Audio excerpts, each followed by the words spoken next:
Good evening, everyone. It is lovely to see you all again for the August show. A little bit different this week, which is we are, well, should have been last week. We had some fun with the technicalities of it all, because everyone loves technology, and it didn't quite exactly work out the way that we wanted it to. But it didn't work out at all. No, it didn't work out at all. So we've done the best we can, and we are back this evening to continue the show that we would have had last Thursday. From the office. Yes, from the office, because the internet in our house is still playing silly buggers. So we're off the computer and not off the laptop, and hopefully it actually works. So this is actually the room where I spend probably most of my life when I'm at home. That is true. I haven't actually recorded it, but I bet I spend more life in here anywhere apart from probably in bed asleep. But this is probably the longest amount of time we'll ever spend in this room in one sitting. It does. He kind of waffles in and out from time to time. Every so often. Yes. Anyway, shall we get what are we doing tonight? What have we got? So we've got some footage from Loch Glass in Scotland. We've got a little bit about jays, a little bit about blackbirds as well. And we've also got an interview with the author of The View Over the Wall. I don't know if anyone knows who that is. We've got a very important announcement to make about buying the book for £1.50, but we'll get onto that shortly. Indeed. So as in our usual fashion, we're going to start with an observation. An observation. This is possibly one of the most important observations going. You see, it's that one where what you actually get is more than the sum of the parts. We're all kind of familiar with the cliche. We're going to break that into two sections today. So at the beginning, the first one is, if you like, if you think about, in the first instance, a wheel. Yeah. A wheel is a means for moving around. But if you think about it, you've got all those spokes. Yeah. And then you've got that bit in the middle, and you've got the rim around the outside. Okay. And on its own, doesn't do a great deal. It's just got those bits and pieces. You put them together. But you've got to have that hole in the middle, because without that hole in the middle, it has no purpose. It has no function. But when you've got that hole in the middle and you put something in it, then all of a sudden those pieces have a whole new lease of life. It's a bit like a room. Think about a room. There's magic quite often in a room. We have our favourite rooms. There's things where things happen, whether that's where you sleep to recharge, whether that's your dining room or an office or whatever. But if you think about it, it's effectively 6 bits. 6 bits. You've got 4 walls, usually, and you've got a floor, and you've got a ceiling. Yeah? And you could lay those 6 pieces out in a yard or a football pitch or whatever, depending on the size of the room. And they're just 6 pieces. There's no magic, there's no anything. But when you put them together, there's a space on the middle where you spend your time, which has a magic, it has a character, it has an ambience, an ethos, a feeling. Now that's really, really important. It's that bit that you can't measure, it's that bit that you can't actually put your hands on, You think about a room, you can say, yeah, it's 4 meters wide and it's 4 meters tall and it's 4 meters long, and you can measure it. And you can measure the size of the space inside it, but you can't measure that magic that's on the inside. So I would suggest hold on to that thought, because we're going to talk about it more later. It's that kind of magic spark that's right in the middle.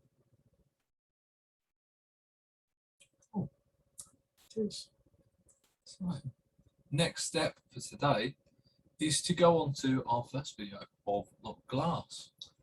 Now, Loch Glass is a loch in Scotland. We'll probably tell you the most of it when we're there, but it's a place that I first went to in 1996, I think. I've been back to several times since, and one, I can't remember if it's in the first part, I think it's the second part, we're actually proving just how fickle the human memory actually is. Anyway, here's part one, and we'll have a chat about it a bit more afterwards.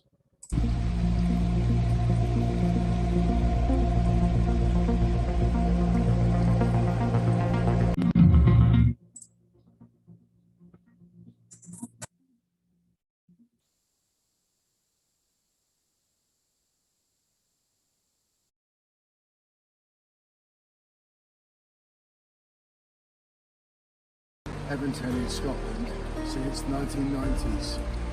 Came up a lot in the early part of the century.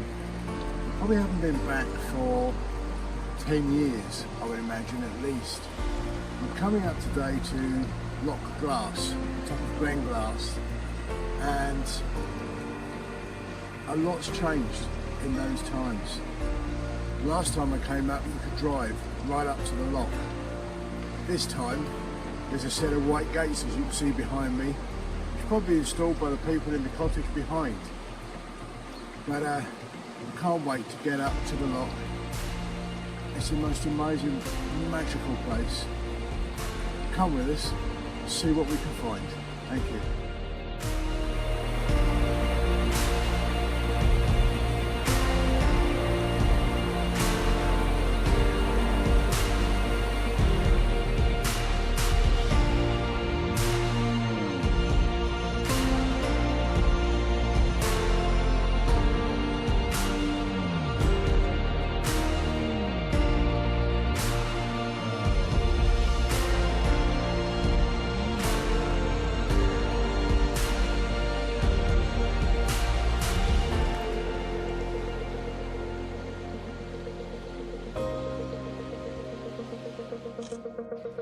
So, it's a pine tree, got a really warm, rough bark.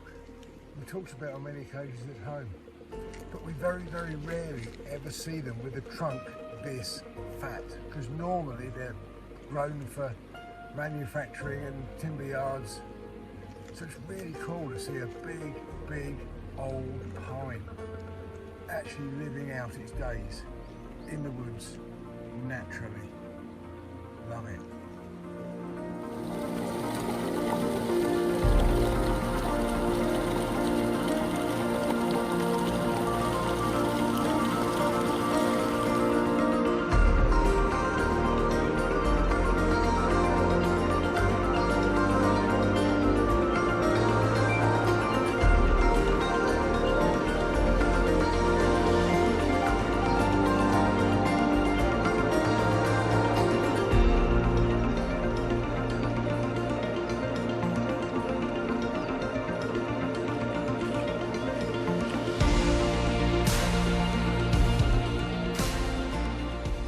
There's many things that make the Scottish topography different to that which we see in Kent.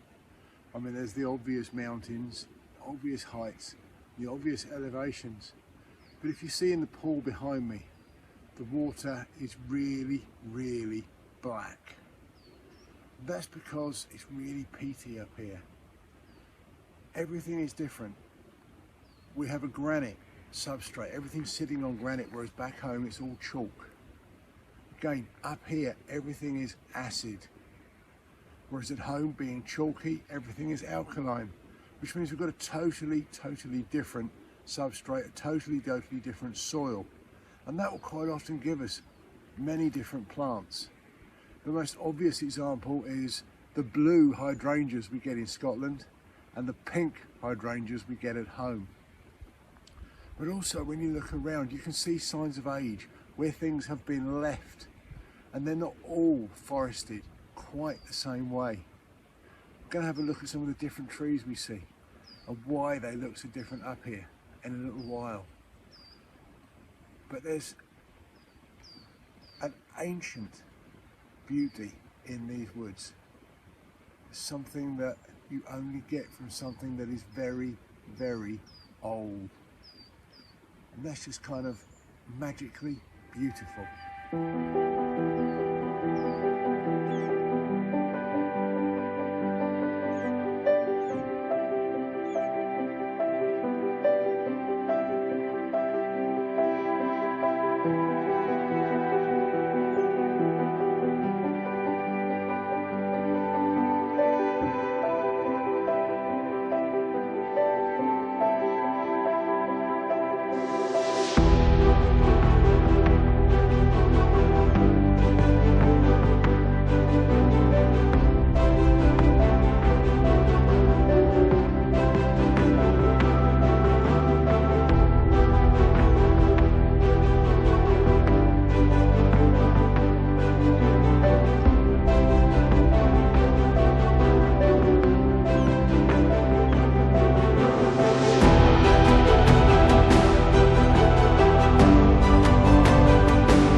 Apologies.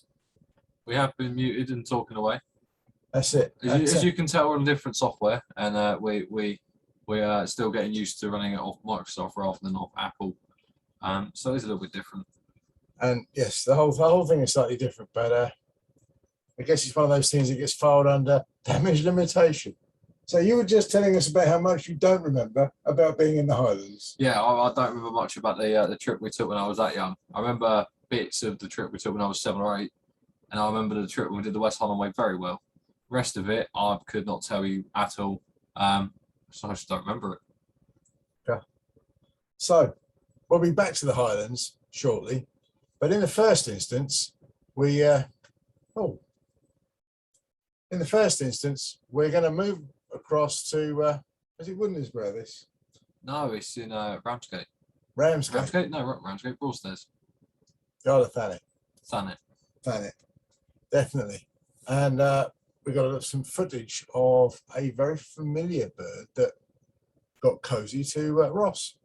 So we're going to have a little look at this footage of Mrs. Blackbird, and then we'll hand over to Ross, and he's going to give us a bit of background.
Are we unmuted? We are unmuted. So we were just double checking the unmute this time because we don't want to get caught out the same way twice. No, do you want to turn that light on? It's getting a little bit dark. A little bit gloomy. A little bit dingy. We don't want to be too dingy. There we go. As It's a little bit better. Yes. We can sort that out shortly. So But yeah, that was all that footage is over the space of about 3 days. And if you haven't worked out what I do for a living, I'm a landscape gardener. And we just started this job probably a week prior to that footage, and we spent the first week of this job because it was horrible digging, just digging out to get low enough to put our stuff in. Of course, when you dig that low, you lift up all the worms because, of course, all the worms can hear the tapping and they think it's rain. It's the same when you see seagulls. When seagulls are out there, they'll be tapping their feet because it brings the worms to the surface because the worms think it's raining. And of course, it's kind of similar thing if you're, of course, using a spade, using a sledgehammer, a pickaxe, a fencing bar, whatever it is, you're obviously hitting the floor with a fair amount of impacts or with a little bit of decorum, depending on what you're trying to do as and how to get the job done. when did you start doing decorum? I've always done decorum whilst working at the pot shed. And basically, because obviously we're digging up, the worms come to the surface. At the back of these clients' garden, there is 2 bird feeders. One of them is quite highly raised on a garden feature, and the other one's quite low down, and kind of like the same height as your bench. And this blackbird kept sitting on the bench, and it would eat at this bird feeder. And then one day, and I was stood there watching it because we had some big kind of cinder blocks stacked about 4 or 5 foot high. And I was kind of hiding behind them to see what this blackbird would do. And I had my camera ready just to see what I could capture. And we ended up stopping, and I was the only one in the garden. And this blackbird's gone from the start of this garden, gone from the top of the garden where the feeders are, and it's just come running down like Usain Bolt and sprinted down to where we're all working, where the soil's been overturned and there must be worms floating around that are really easy to get to. And it just didn't realise that I was there because I'm hiding behind these blocks. So all it can probably see is this. And of course, if I'm stood still and I'm not moving, then it's not going to think I'm a hazard or a danger. And over those next couple of days, me and this blackbird kind of bonded, and I was getting the footage you've just seen. And it just started wandering around. And there was this one point where we dug some soil out and we relayed it out and we raked it through. So it was all kind of fine. And that's the bit where the blackbird's kind of digging for the worm. That's brilliant bit of footage, that. And it's not a bad bit of footage. I don't want to blow my own trumpet too much, but I'm quite proud of that. And it was just one of those moments when you kind of thought, I'm never going to get this opportunity to get some footage like this again. So for those 2 or 3 days where it was just on and off, where this blackbird was coming in, saying hello, and then picking up something and leaving, it was just a little bit special. And I quite enjoyed it. It was something. It's got some footage later which you just don't normally get, which is really, really cool. But I have to admit, it's funny though. For all those blackbirds, you never saw there a blackbird as you'd expect to see a blackbird. No, never. Because they were obviously there was a female, and there was a juvenile. Does anybody know why we knew that they were a female and a juvenile? Cool. We'll take that silence as a no. Well, female blackbirds are actually brown. So that's how you can first tell a juvenile blackbird. Sorry, a female blackbird. And the juveniles are all brown when they start, but as they start to fledge, they go black, but they don't get that yellow bill or yellow beak for a little while. So the 2 blackbirds that we saw there primarily were a female and a juvenile, or a juvenile just like morphing into adult plumage, which was quite cool. But I have to admit that scene there where the blackbird actually dug out the worm was really cool to see. Actually see how they work it, how they bring the worm out, how they deal with the worm, get it into the right position so they can actually carry it away without it being a hindrance rather than a help is again really, really cool. But they can actually be tamed fairly simply with food and with, if you like, getting used to close proximity, a bit like robins, because we all know robins are quite happy for the most part to get cozy with people. But it was really cool when I was getting these messages. Check this out, Dad. Check this out, Dad. and they would come in and say that they were pretty cool. But you just wait for the video we're going to show you at the end, because you just don't get videos like Ross got that we're going to show you at the end. There was also in this garden, I mean, this garden was teeming with life. Anywhere you went, there was life. I mean, I couldn't actually properly have a look and enjoy it because obviously I am at work. There's the probably common theme you'll find if you're ever in Thanet, Broadstairs area, is there are parakeets everywhere. I mean, to the point where you'll be standing there and there's 10, 20 of them will go flying over your head at once. And I never actually got any good footage, which I'm quite gutted about. But there was 3 parakeets that would always come into this garden, and these 3 parakeets would come in. They'd sit on the bench, they'd look at the feeder, they'd make sure nothing else was around, and they'd jump and stand on this feeder, and they'd be standing there just pecking away at it. And there was one point where they were stood there for a good couple of minutes. And I didn't have my phone on me at the time because it was in my car, and I just thought, oh no. But I didn't properly get any decent footage, which is quite a shame. But what we've got to show you later is a little bit cool. It's a little bit special. But yeah, parakeets, colourful vermin. Not native at all. Not native. They are technically vermin, and you are allowed to shoot them, albeit not around houses. No, can't shoot anything around houses. But anyway, we've been in the southern part of the country. We've been to the north. We've come back to the south.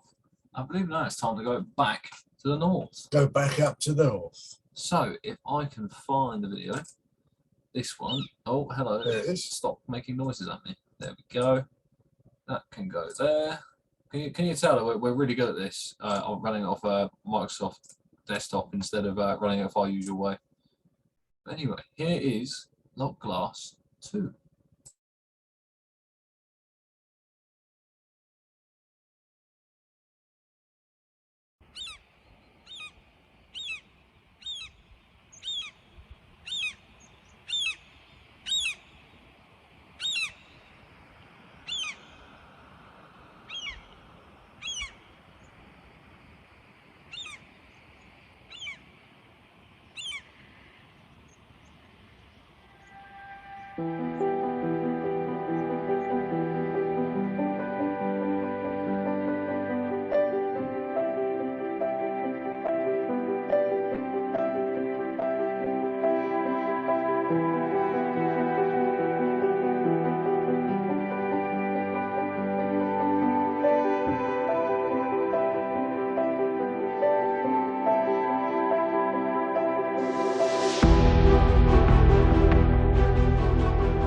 As I remember it, the last time that I came up here, the pink house behind me was a ruin.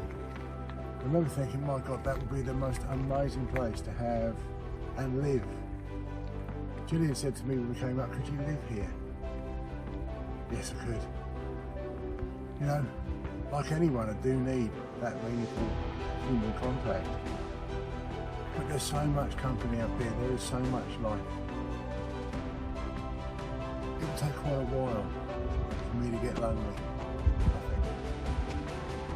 But I've not expected that house when we came up here to have been restored, renovated and painted pink. It's funny, when we were looking at pictures of Loch Glass before we came up, there was a pink house. And I'm like, can't be the one really, can it? But even more peculiarly, when we get up here, Gillian's been a member of a Facebook group about Scotland for a little while now, ever since she knew we were coming up. And you know, they've been using the pink house behind me as their cover page, which is even more bizarre. Don't change the fact though that Loch Glass is just timeless and beautiful and magic.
world, anywhere that's timeless, ageless, and almost has a been here like this forever feel about it, modern life keeps encroaching. You can see forestry behind me, and you can see wind turbines behind me. Obviously forestry is a large part of the income of the Scottish Highlands, and you can see places where you can see new wood, kind of medium grown wood, and the big tall wood, and obviously where it's been cut.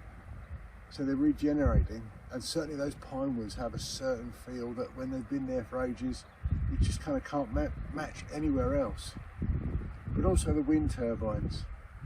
And much as the wind turbines, in principle, I have no problem with them. I think they look fantastic. I love seeing those blades gently turning round, making us power, using the power of nature, the power of our countryside.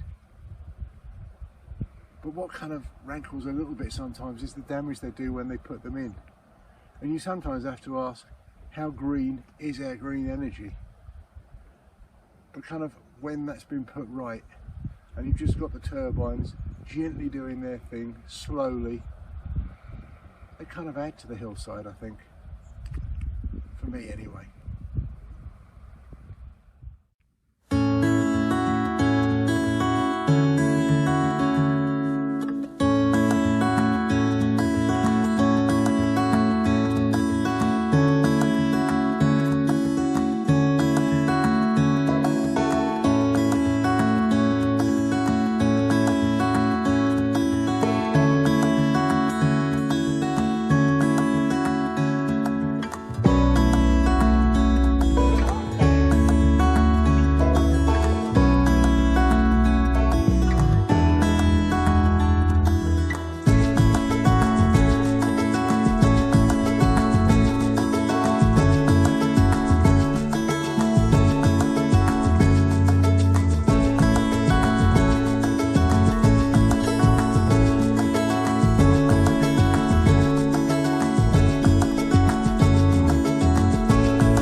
Talk about on the five senses experiences is to totally take stock of how the world feels at any given moment. And you know, sat here on the side of Loch Glass, and the sun's just come out, and the temperature has quite noticeably risen several degrees. The breeze is fluctuating between just enough to properly keep the bugs off, and occasionally not quite enough. But you know, even the bugs, somehow if you keep them off your face, aren't the issue that we like to think they are.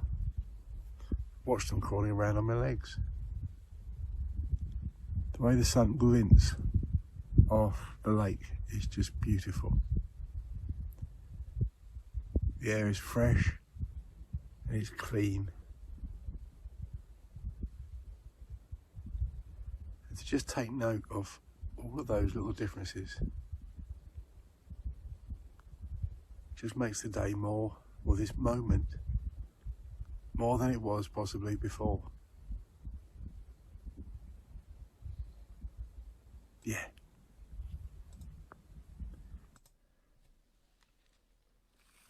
So this is Scotch Argus. It's a small ringlet butterfly, typically found on mountainsides and moorlands. They like to spend a large amount of their time on grasses, thistles, scabious and knapweeds. Really beautiful little butterfly.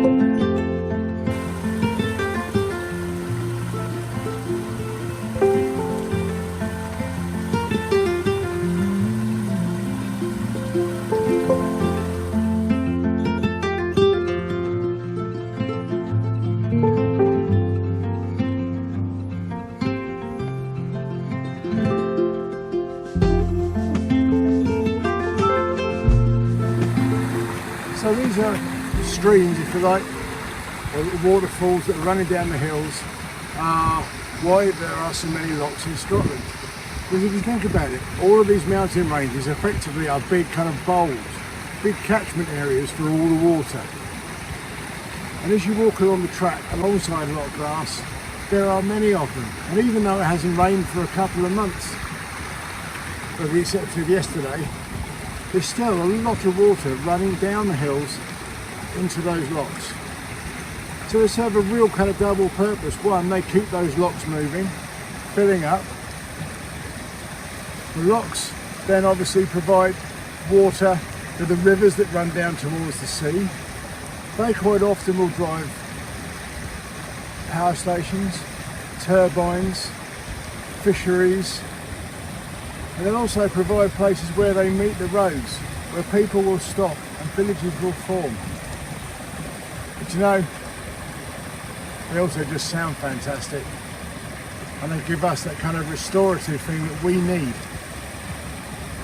in our countryside. So appreciation for what they are, and enjoy them.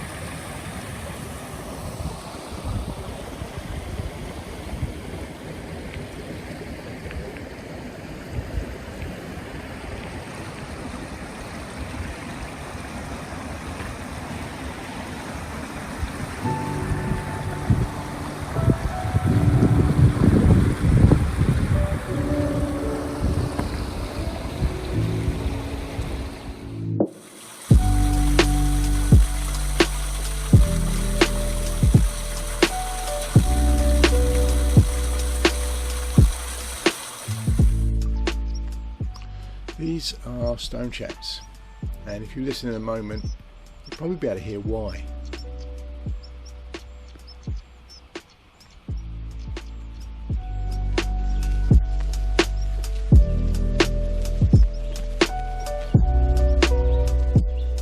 So this, I think, is a meadow pipette, and the reason I think it's a meadow pipette is probably more due to what it isn't than knowing exactly what it is. It's probably a meadow pipette. Firstly, if you look at the beak, it's long and it's thin. So it's not a finch, it's not a bunting, it's not a sparrow. I think it's definitely a pipit. But then you have to say, well, is it a tree pipit? Is it a meadow pipit? Is it a rock pipit? I was looking at the pictures and the habits, and for a long time I thought, I think it's a rock pipit. But rock pipits are usually found on beaches and along the coast, and we're probably 7, 8, 9 miles away from the coast at this point. But there are actually quite a few of them, and meadow pipits are gregarious. So I think these, especially with the call that they make, makes it a meadow pipit.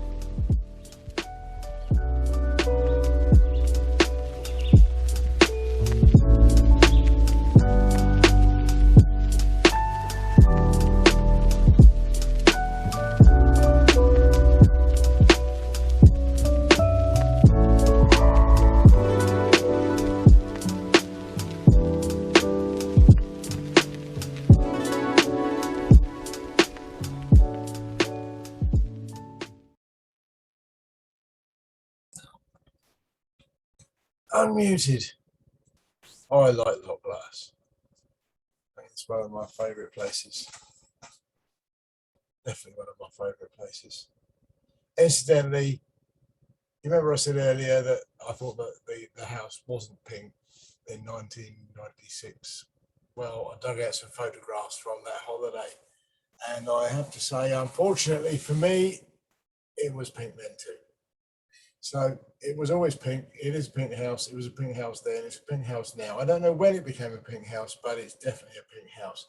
But one of the most interesting things about that pink house is that an awful lot of the windows that you can see are not actually windows, because I'm assuming because of damage by, I don't know, people or other things, but all of the downstairs windows are actually wood. They look like chipboard, hardboard. Even the ones that look like windows have actually got windows painted on them. So they're all actually wood. I mean, Ross was saying, are those brown ones, are they wood? Well, yes, they are, but the rest of them are wood too. They're all wood. There's only any glass in the windows at the top. I think it's actually been lived in for quite a while. But it's aesthetically pleasing. It does this. It's the aesthetically right from a distance. It looks okay from afar. Indeed. I think that's fair to say. But it was quite cool seeing, you know, we get stone chats down here, but it was nice to see one that close. Grey wagtails are beautiful little birds.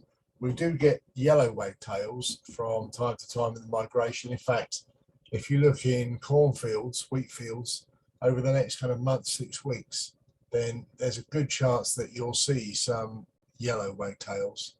I mean, easy enough to tell because, you know, the pied wagtails that we normally get down here, which are black and white for the most part, and obviously yellow wagtails, kind of predominantly yellow, but they've got some grey as well, but not as much grey as grey wagtails, which is that one. And the Scotch Argus, the little butterfly. Remember Gillian saying, "Come on, we get butterflies at home." Yeah, but not like these. They were really pretty little fellas, or fellaresses, or something esses. Butterflies. But that was really cool too. It's one of those places I could have just stayed there all day. But there are some creatures living there now, which you're going to see in part 3. It'll be a little while, which is starting to be reintroduced in this country. And I think there's some over Bodiam Castle way. But anyway, it's really cool to see them. But I'm not going to tell you what they are either until we get to them. So now on to our next topic of this evening, which is a pretty big one. I mean, it's not a pretty big one, it's a very big one. That my co-host and father has his second book coming out very, very soon. Very soon. I believe the release date is technically tomorrow. Tomorrow. It is tomorrow, the 25th of August. The book is The View Over the Wall.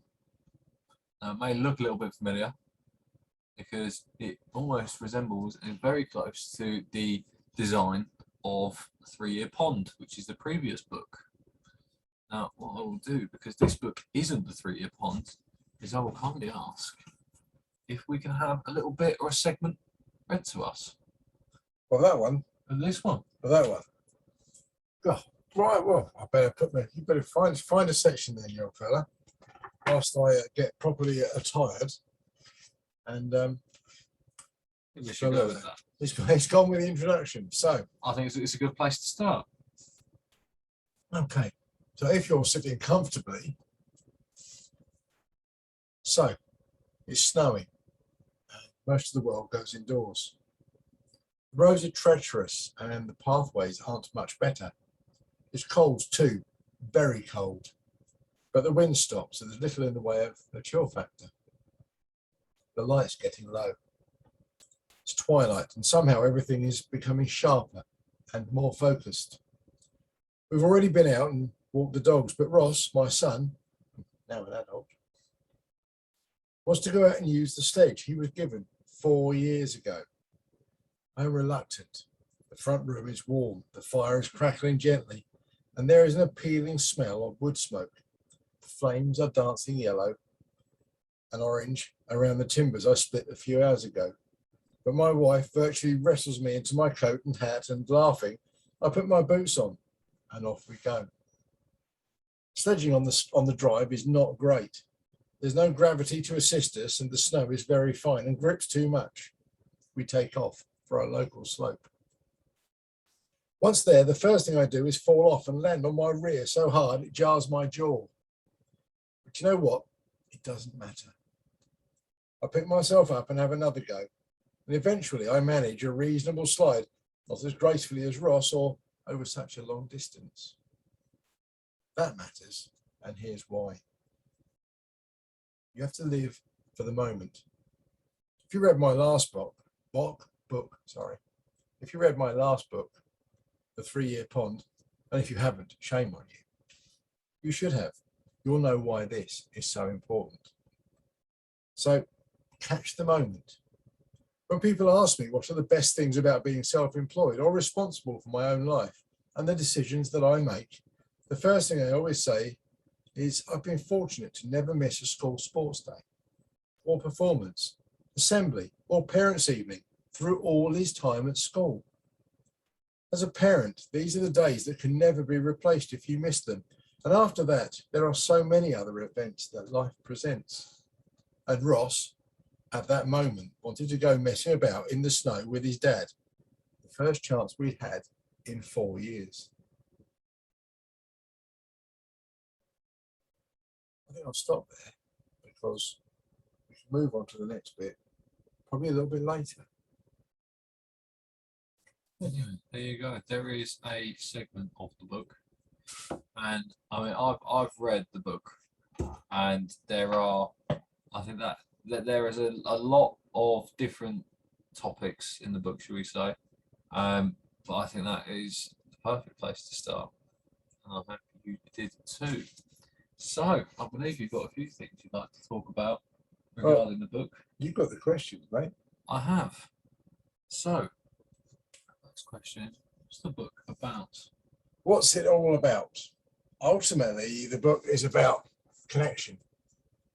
It's about our connection to the world we live in. It's about how we might interact with it and how we might best learn from it, I think is fair to say. It's about the cycles of energy in the first place. Every single thing in our life is energy.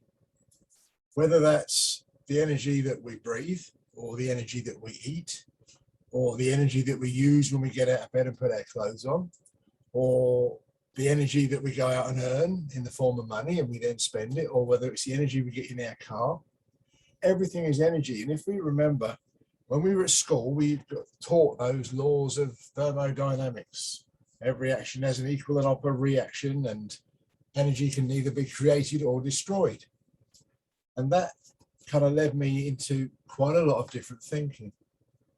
So I also, the book begins, the main first chapter, the trunk, is all about how traditionally the indigenous cultures of this land, whether that might have been the Aborigines in Australia or the tribesmen in Africa, our own Celtic ancestors, or the Native Americans in America.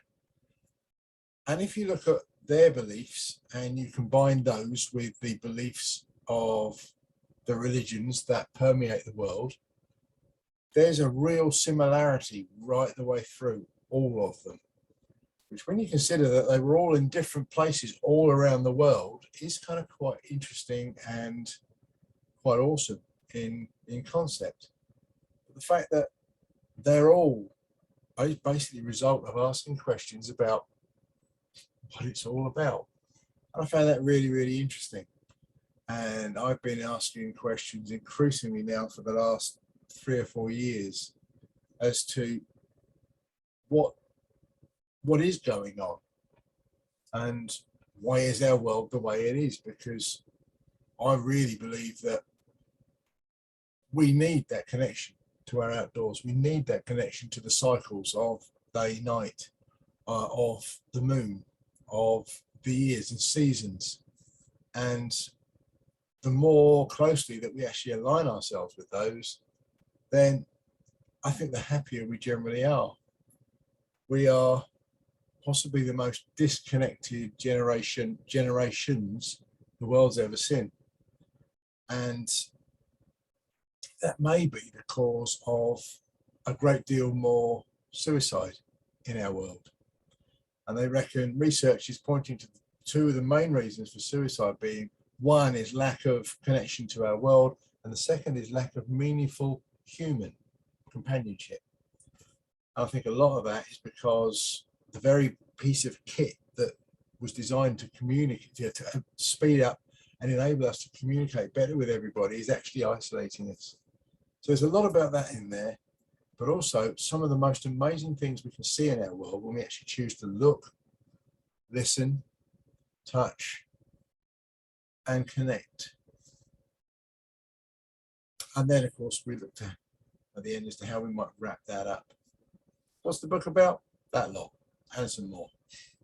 No, it's interesting when you say about actually taking in and looking at what is around you, because there's a lot of times when we've been out doing something, especially when I was a lot younger, and I'd be in a mood or I'd be having a strop or something, and I'd be on tunnel vision mode, and it would just be a case of I'm walking in this direction, I'm going to keep looking in this direction and the floor, and I'm going to see what, and I'm not going to take anything around me. I want to just get to where I'm going.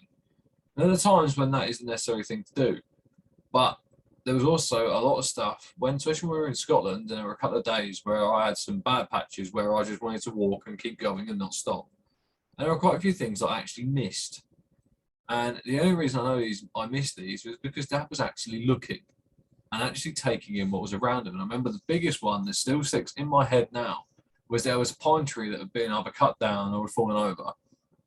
And where it had split and it had fallen over, there was kind of a jagged kind of line halfway, or a third halfway up this trunk that you could see. So someone had drawn eyes and a nose on this trunk. I never saw it because I was on tunnel vision, just trying to walk forwards. But Dad saw it and took a picture of it. And the only reason I know it was there was because Dad took a picture. So maybe opening up your eyes and having a look is, and just making sure you're just constantly being aware of what's around you. If you actually go back in the video, I was talking about being in the now. And I think we've all had it on occasions where we actually stop registering our world. We drop into autopilot. Anybody who's driven a car will have had a moment where they've been driving along a road and they suddenly get, say for example, locally they're going along the Deal to Dover road, and they'll get to Dover and they'll suddenly think, where was Ringwold? Because you dropped into autopilot and you stopped registering on the world. They hope that there wasn't an accident. If there was, that you'd have cut in. But that's a clear case of looking but not seeing. And I think we do a lot of that. And it's funny. Maybe it's just me, but I think it's all of us if we actually let ourselves. I'm more alert, more alive, and more awake in the countryside than I ever am indoors. And I'm pretty sure my wife will agree. Because maybe it's different reasons for not listening, but that's a different one. No, I think this book has a lot of eye-opening things that you do need to have a look at. But the big question about this book is it's been 4 years since the 3-year pond. Since, well, will be tomorrow the release date of The View Over the Wall. Indeed. What has kept you from releasing a book so soon or so late behind 3-year pond? It's funny. 3-year pond was never going to be a one-off book. And I had a large part of the idea for The View Over the Wall from the beginning of, if you like, I actually started planning and writing it fairly quickly after the release of the 3-year pond. But there was this one chapter that I was really struggling with.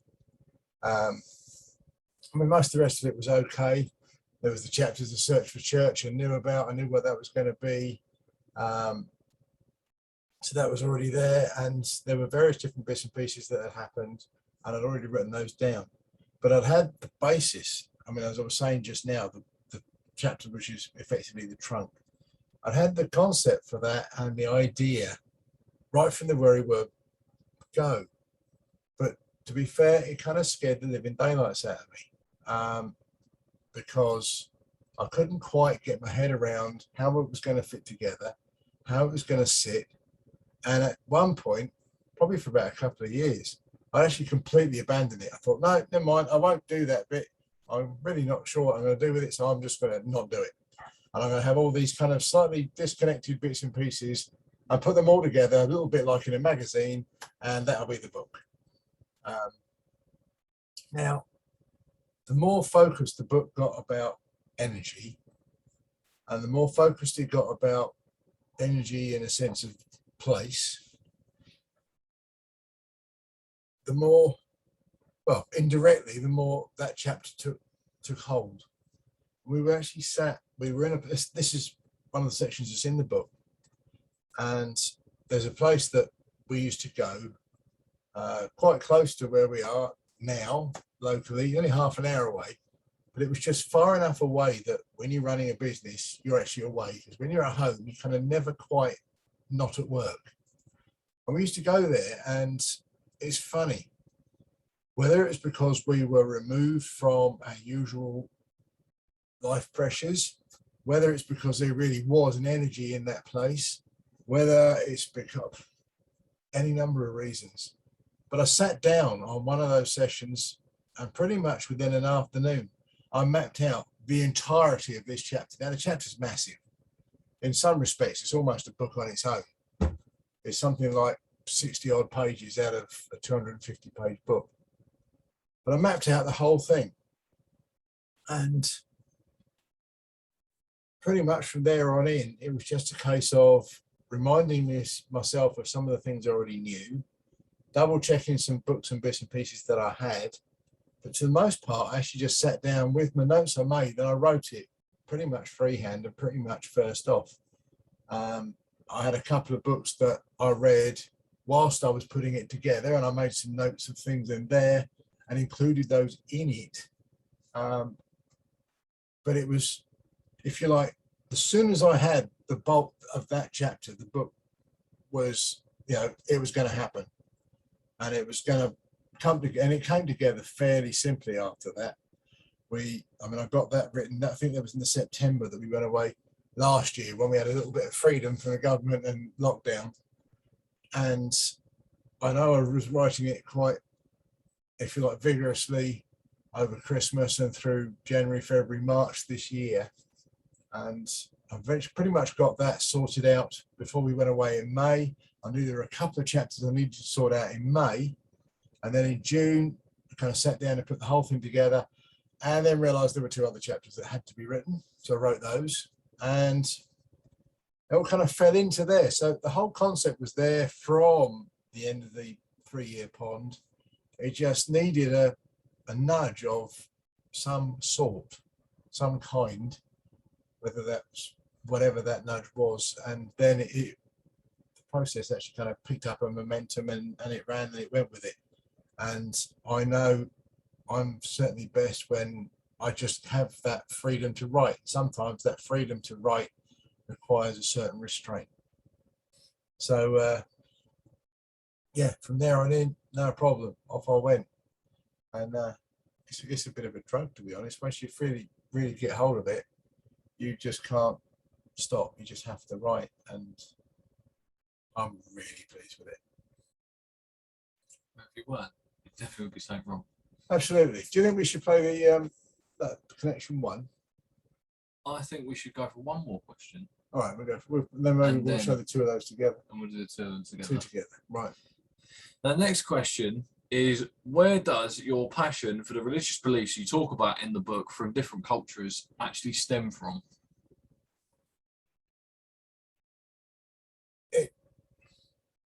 It's funny. I kind of started, I was on a million, this is, the beginning of it is probably actually written in the 3-year pond. I was on a business course called The Millionaire Mindset, and we got given this book called Ask and It Is Given, which is this one. It's a really, really good book, actually. It's called Ask and It Is Given. It's about the law of attraction. Now, the law of attraction requires a certain amount of faith, a certain amount of belief. Three things. One, you've got to know what you want. And that's pretty tough. Well, actually, that's pretty easy. We all know what we want, but you've actually got to ask for it. That's fairly easy too. But then you've got to be ready to receive it. That's actually really hard. And you've got to be prepared to put things in motion to hopefully achieve that. But then you've got to let them do their thing. And you've got to let things happen. And you've got to have faith and you've got to have belief that it will happen. So that was the first thing. And it was funny because one of the blokes on the course said, "Oh, I read the first 50 pages of that load of namby-pamby, hippie, tree-huggery crap." At that point, I was interested. So that's definitely where it started. But then you start to look around yourself and you start to ask questions. And I mean, I would never said that I was a religious person. I mean, I was christened Church of England, but I started looking around and started asking questions, and I got very interested. I've always had an interest in North American or Native American Indian spirituality and way of life. And I started looking further around, and I've looked and read around Islam and Buddhism, obviously my own Christian upbringing. I've looked at the indigenous beliefs. I've read a lot around Celtic spirituality, the beliefs of the Aborigines, and suddenly started realizing that there was a similarity in all of them. And there was another world that I actually went to. And some of the stories, you say, "Oh, nah." But these people are writing with such conviction. And you have to start saying, okay, maybe. And I remember sitting down, remember I was saying about energy can't be created or destroyed. And with a family member who was going, no, when you die, that's it. And it can't be the same. I just cannot believe that you just stop. You know, if energy can neither be created or destroyed, you have to, the life, the spirit, the spark has to carry on somewhere. And it's about asking questions. And as I say in the book, I don't know which one's right. I don't know how much of it's right. I know what feels right to me.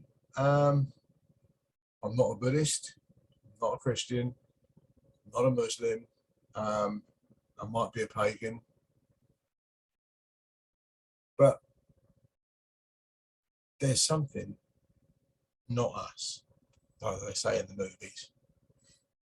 But I don't know what it is.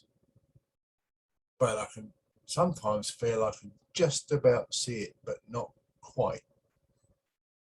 And that's kind of healthy, I think. So where's it come from? Lots of different things in lots of different places on lots of different occasions. But it is just a case of asking questions. And that's one of the things about the book. It asks a lot of questions, doesn't give as many answers, but if I could just manage to make people think, then that's pretty cool. Does it answer the question? Probably, just, maybe. Very much. I think we'll let you off. I believe there are some videos to play, so we'll move on to playing those. Just to cut the short ones, they're topped and tailed because they've been used for promo, but they're taken from the 5 senses experiences. And yeah, enjoy.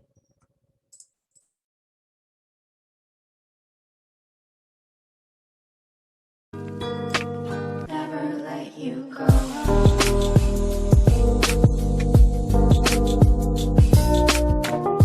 Electromagnetic fields that are in the ground. They're affected by the electromagnetic fields that are in our solar system. And we know that they're there. You know, you've all seen electromagnetism in school when you have iron filings and they drag things around. Whatever it's run by electricity, then electricity is controlling that attraction. which just maybe means that there's something in astrology. And there's something in the alignment of the planets.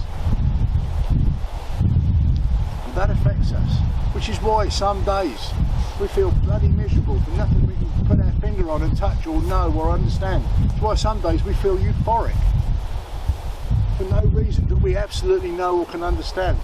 That's because we have this connection with the world, and it has a huge impact on how we think, how we behave, and how we respond. And our sense of touch should be one of those things that reminds us of that every minute we are alive. Because this is our world, this is our heritage, and we're a part of this. Never let you go.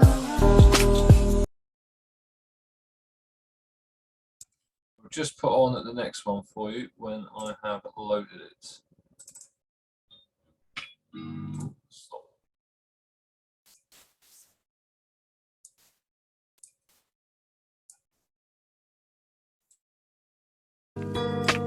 Never let you go.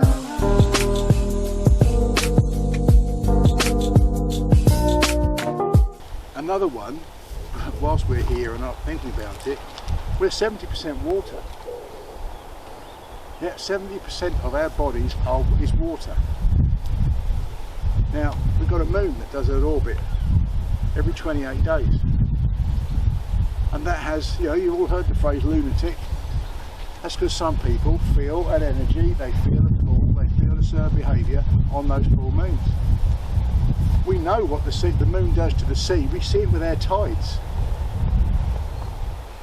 There's no way we don't have that connection, whether we acknowledge it or not. Never let you go.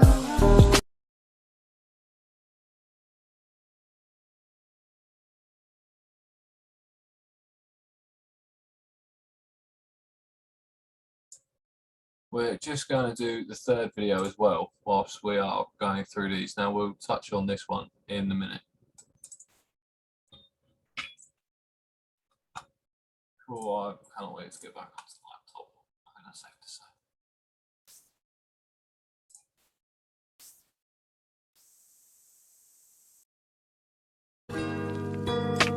Never let you go.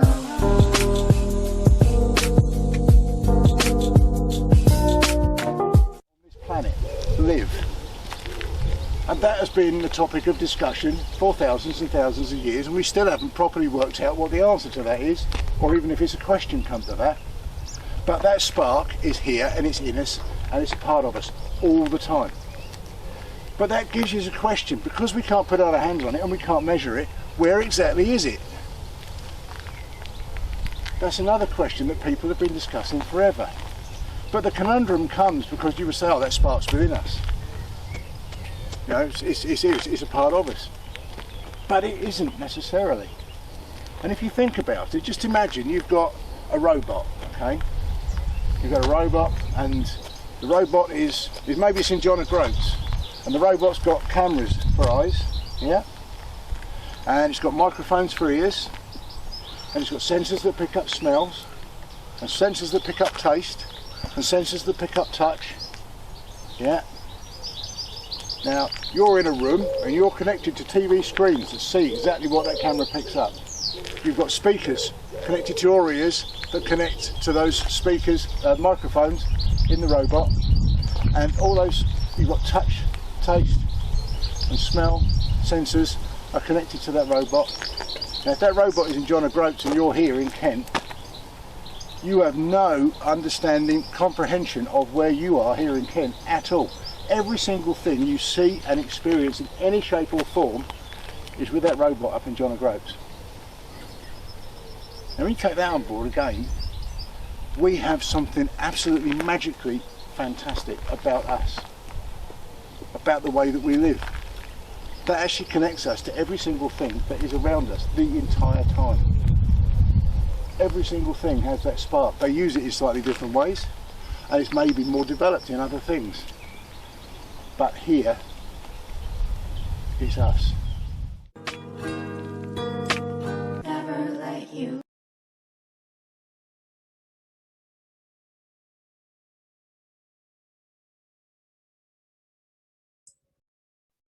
Now, those are three kind of topics and segments that are expanded on a little bit, included more in the book. We've got a couple more questions to go, and if you've got any to ask, please put them in the chat and I will relay them and we'll get some answers for you. So the next question we have, from the 3-year pond to the view over the wall, what do you think has massively changed for you as a person? Possibly half answered that in the last question, but I think the most important thing is possibly for the first time in the entirety of my life, I'm probably mostly at peace. And that is partly because of looking at myself, looking within myself, and looking at the world around me. It's quite possibly because I'm pretty much free of all drugs, stimulants, all of those artificial things that we fill ourselves with. And I've got a clear head most of the time. And tend to take things slowly. Sometimes get in trouble for it, but one of the things I've stopped doing is making judgments or jump or quick decisions. I mean, there are times when you have to, and I'm quite capable of doing that. But if it's like when bad news happens or something goes wrong, we're very prone to just jumping straight in the deep end, making a decision, or overly worrying about things. I tend to make very important decisions. I tend to take at least a day over them. And it's funny how when you take a day to make an important decision, quite often that urgency and the perceived importance goes away. So for me, well, okay, I don't tend to bounce around and bit Tigger-like anymore, but I don't tend to get those massive crashes either. And I always wake up pretty fresh and I sleep well.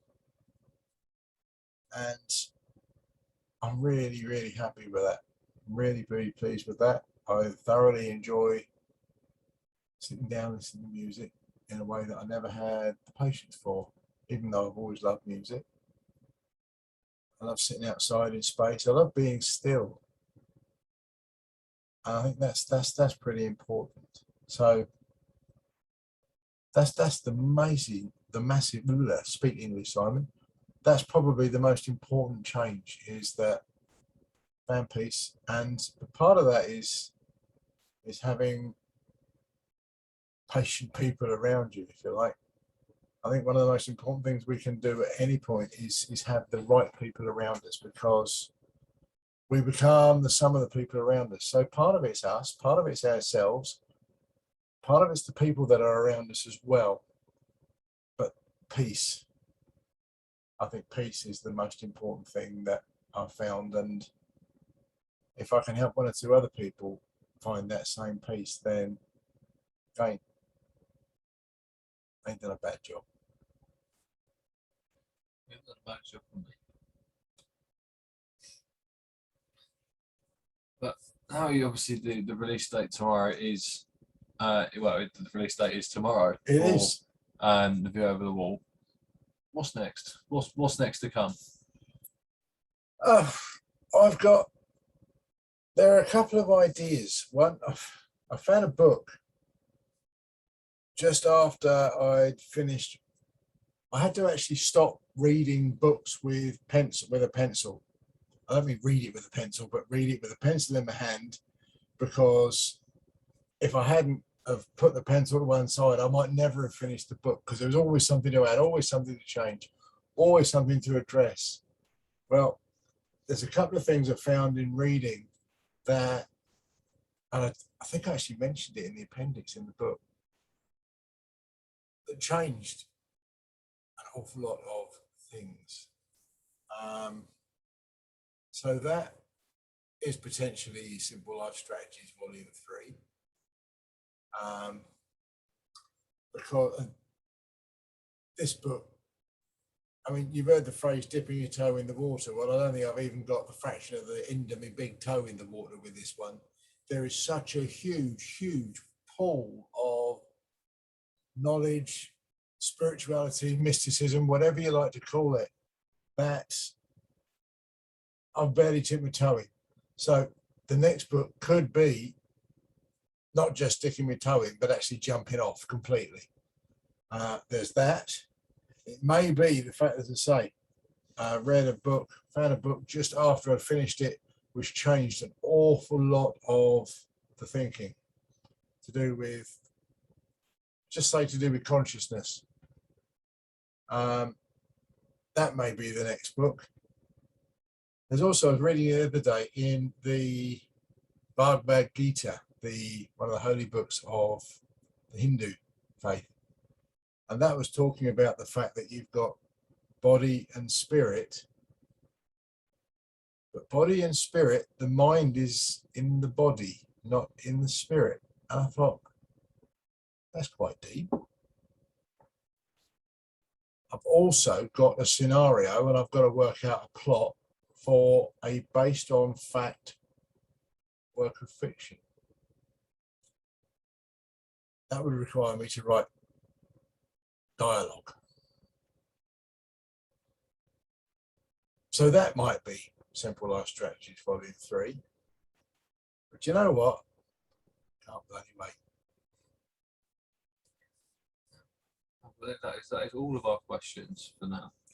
But I have one last thing to say. Now, I will say a little bit and I will let Dad continue and finish off. But the book launch tomorrow it will be on Amazon. And from tomorrow morning, from 8 AM till 10 AM, you can purchase the book on Kindle version or digital version of the book off Amazon for £1.50.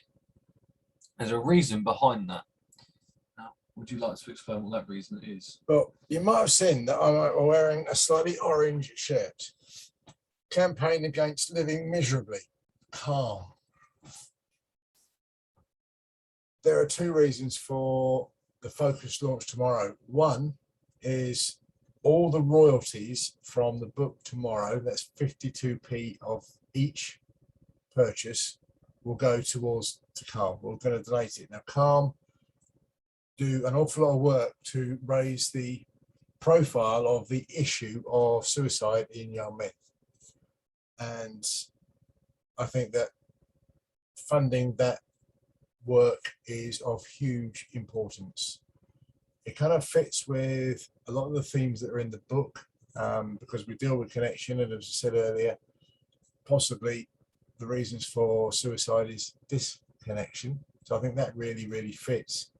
But we want everybody to buy the book between 8 AM and 10 AM precisely, because that will give us a good chance of getting an Amazon #1 bestseller status.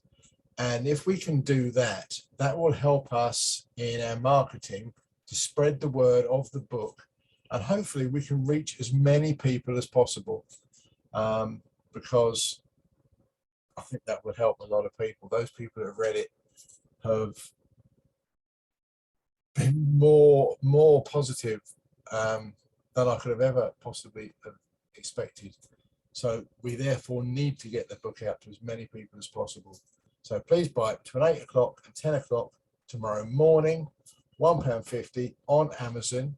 I believe Ross is putting the text in the chat. And not only that, it's all over social media. We've been emailing it, getting it out to every single person that we possibly can. So yeah, get it out there tomorrow and we'll be really, really pleased. If you then really, really want the paperback, then forward me a copy of the receipt from Amazon with your address. I'll invoice you for a tenner and we'll get the book to you before it comes out on paperback, probably on the 1st of October, but we're not 100% sure yet. So yeah, that's that one. Oh. Would you like to read the last part? Last little section. The last little part for today. If you want to read some more, please purchase the book tomorrow. In February 2018, Blitz, Scruffy, our dogs, and I got driven through by a bloke in a pickup truck. We were walking up Church Hill in our village. It was 6:30 in the morning. It was dark, but the road was street lit. Well, the road is street lit and wide enough for 2 cars, albeit it would be tight to add a pedestrian and 2 dogs. We were walking on the right, facing the traffic as you should do, and even though we had seen the driver on many mornings, this morning he had just hugged the edge of the road. I'm thinking, he'll pull out in a minute. He'll pull out in a minute. Until I realised he wasn't going to. Scruffy was already halfway up the bank. I jumped, but Blitz took the full impact. I don't think the driver would have stopped if his wing mirror hadn't hit me and flipped back. Blitz had his pelvis broken in 3 places, and his femur had been broken, pushed through the socket. We didn't let him come back round from the sedation he had received for the x-rays. Needless and senseless, however you look at it, but what it did do was remind me that life is fragile in one sense and in one way anyway. Have I got your attention? That's a good place to leave it. 249 pages to go. Now, if you did enjoy that, please do purchase the book tomorrow. It's only £1.50. That's half the price of a meal deal in Tesco's. That is the price of a Red Bull. That is the price. That's cheaper than buying a sandwich in a shop. And for that money, you could help save someone's life. So if you could buy the book, we would appreciate it. Good. And if you give it a read and you really enjoy it, then you'll get a paperback version if you like one. And I think the book is definitely worth reading, because it will open your eyes to a lot of things that you don't even realise are going on around you. Right, come on. Episode 3, Loch Glass. Yes, Let's onto rock and Loch roll. Glass. Up to the Scots. Back. Why can't I speak? Anyway. That one. Stop making noises at me again. And this is part 3 of Loch Glass.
So this is looking back down towards Loch Glass. In fact, you can see the pink house in the distance on the loch. But this is where they've already felled all the pine trees. You can see those up on the right that are probably waiting their turn.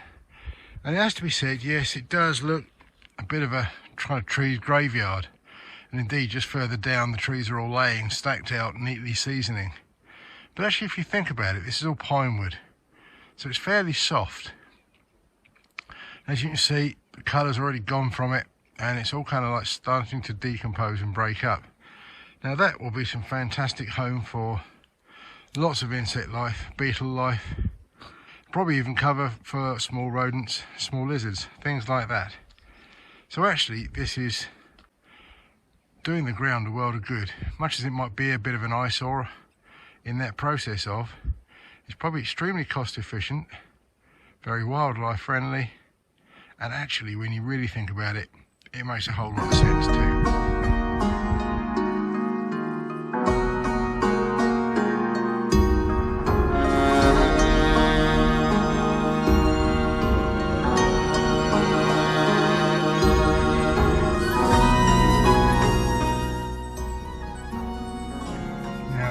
Question you have to ask yourself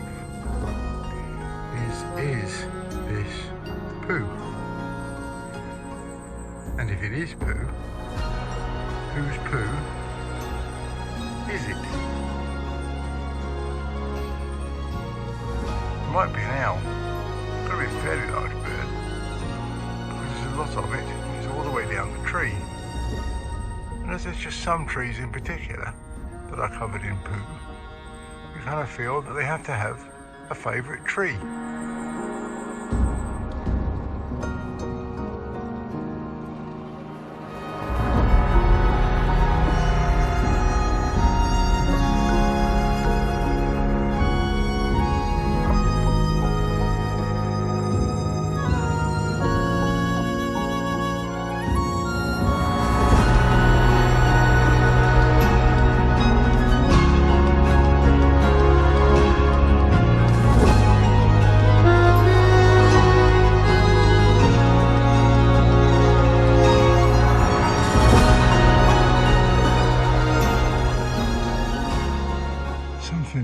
That really helps to make a wood feel old, almost enchanted, certainly magical.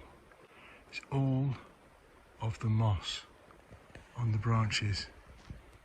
You can see here, the pine, obviously been here like this for a very, very long time. So after all, mosses are slow growing. But if you see these that are on the branches, just have a look at what's actually on the forest floor.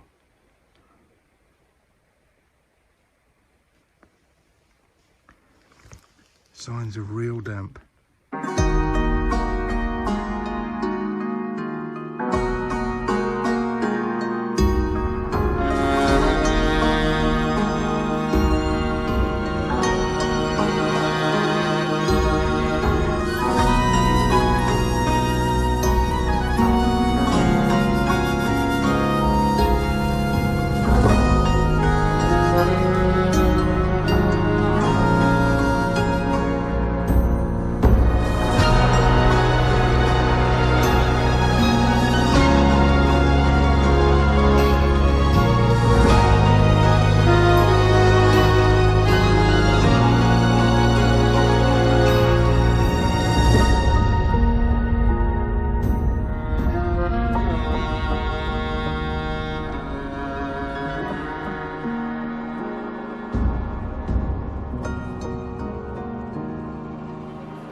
So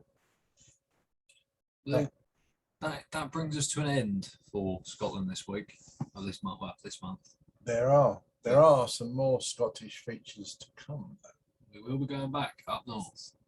I mean, I'm definitely going back up north in real life at some point when I can. We'll have features from in Kyloch and Loch Lomond, and also from the Glen Ashdale Falls. So yes, More to more come. Scotland. Yes. More to come. Now, talking of things that are coming and more of those things, more to come. There are a few things that we need to tell you about coming up over the next couple of months. Indeed, during Scotland, September, both begin with S. We've got two activities. One which we need to get out to all the membership. We've got a members walk on the 11th of September, and that's the one that's based at White Horse Wood at the top of the 249 Maidstone. That's on the 11th, and that's free for members of the circle. So we need to know if you're coming. We need to chase up those members who aren't here, but that's the 11th of September, Saturday. The following Saturday, we're going to be in Dover's Penchester Gardens at the Urban Fete. We're going to be running some mini 5 senses experiences. Ross is going to be making some bird feeders with a lot of lard. We'll have all of our merchandise for sale. We'll have nest boxes, we'll have books, we'll have hedgehog boxes, we'll have build your own, do it yourself nest boxes. So anybody wants to come down, say hello and see us there, that also would be pretty fantastic. So there are other activities and bits and pieces, but those are the member focused. Well, the walk is member focused and the Dover Fete is pretty close in. So put those in your diary and let us know if you're going to come to either of those. Great to see you there if you could come. Yeah, we'll have copies of the View Over the Wall at the Urban Fete as well on a kind of pre-release availability. But don't tell everybody. We do have a limited number, so it is first come, first serve. Now, we're going back to Plant Animal of the Week. Now, we spoke a little bit earlier about this footage. Now, I have never been this close to the birds you're about to see. And I was just staggered at when I'm working in the same garden as a blackbird. And I'm working away, and one of the young lads, one of the apprentices who's just started with us, just went, "What's that? And why is it looking at you?" And I turned around and I was gobsmacked at what was sat on the wall, looking at me. So I had to get my phone out and I had to take some video of it because you don't see these things every day. So it's the one where when people say, "I've seen a bird and it's pink," or "I've seen quite a large bird and it's blue," or "I've seen a black and white bird." It's one of these. But normally you only see the tail as they fly away. So to get the shots that Ross got is pretty awesome. see if you can work out what it is. See you in a minute after the video.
Now, how There you good go. is that?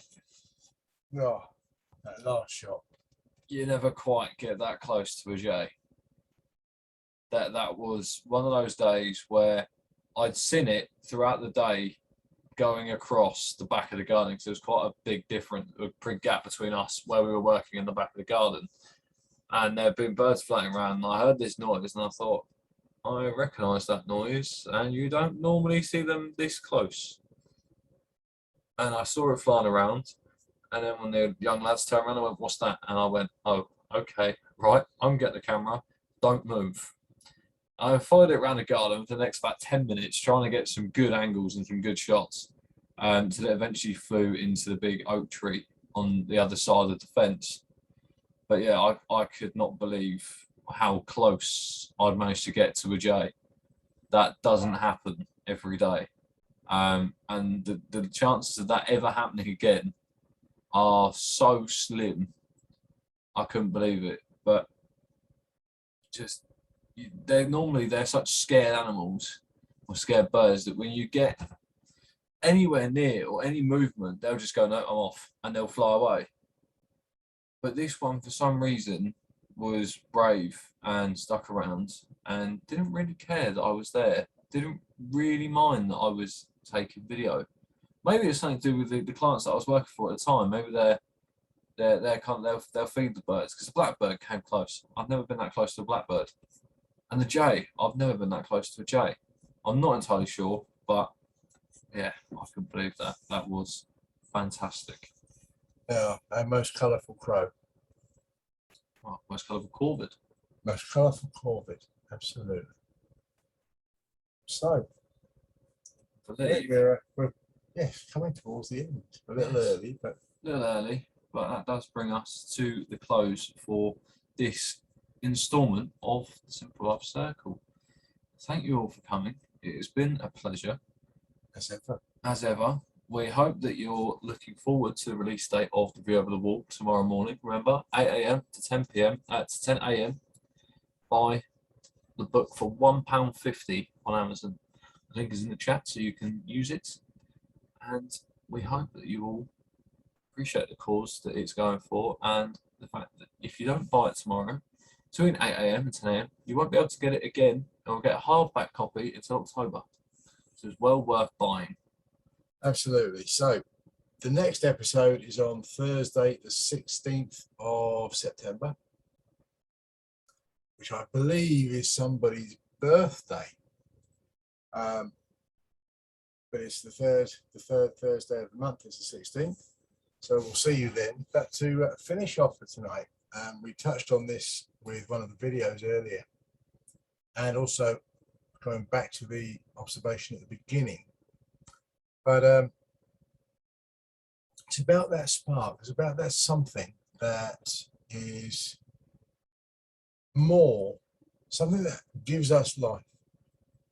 You know, we were saying about with the room, you could lay all the set pieces out, but you lose that kind of magic, that magic that you get within, that space, that living space, that space that you have memories and you have activities and emotions and feelings in. But if you think about our human body, a bit like I was talking about with the robot in John O'Groats on the video, if you took a human body apart into all its component bits and laid them on a yard or a field or whatever, and then you put them all back together again, it wouldn't work.